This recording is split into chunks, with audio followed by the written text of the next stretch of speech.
તાલુકાના કડોલી ખાતે આવેલ કટી મંદિર મુકામે આજે 75મો વન મહોત્સવ કાર્યક્રમની ઉજવણી કરવામાં આવી હતી, જેમાં સામાજિક વનીકરણ વિભાગ દ્વારા મોટી સંખ્યામાં વૃક્ષોનું વાવેતર કરવામાં આવ્યું હતું। સાથે સાથે ગામના સ્થાનિક લોકોને વૃક્ષના રોપા આપવામાં આવ્યા હતા।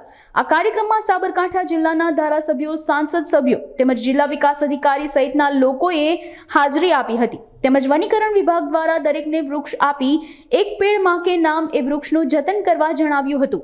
સાથે સાથે આ કાર્યક્રમમાં ઉપસ્થિત તમામ આગેવાનો તેમજ રાજકીય હોદ્દેદારો દ્વારા કટી મંદિર ખાતે વૃક્ષના રોપાનું વાવેતર કરવામાં આવ્યું હતું।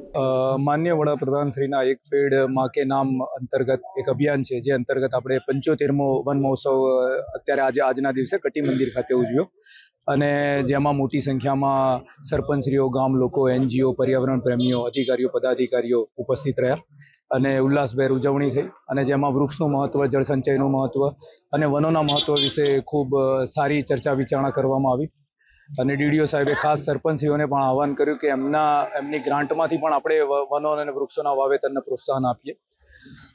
અને બીજું ખાસ આ તબક્કે હું કહેવા માંગુ છું કે એક પેડ માં કે નામ અંતર્ગત આપણે 20 તારીખે 9:30 વાગે શ્રીમદ રાજચંદ્ર વિહાર ખાતે એક ભવ્ય એક કાર્યક્રમ કરી રહ્યા છીએ, જેમાં મહા વાવેતર અભિયાન થશે અને એમાં 10,000 લોકોથી આપણે વૃક્ષ વાવેતર કરાવવાના છીએ, જે કદાચ દેશમાં એકમાત્ર એવો કાર્યક્રમ હશે જેમાં આપણે ભવ્ય 10,000 લોકો સાથે એક માસ પ્લાન્ટેશન કરાવીશું। એટલે આપણે ગ્રીનિંગ અરવલ્લીના જે માન્ય વડાપ્રધાનશ્રીના જે સંકલ્પો છે એને ચરિતાર્થ કરી શકીશું।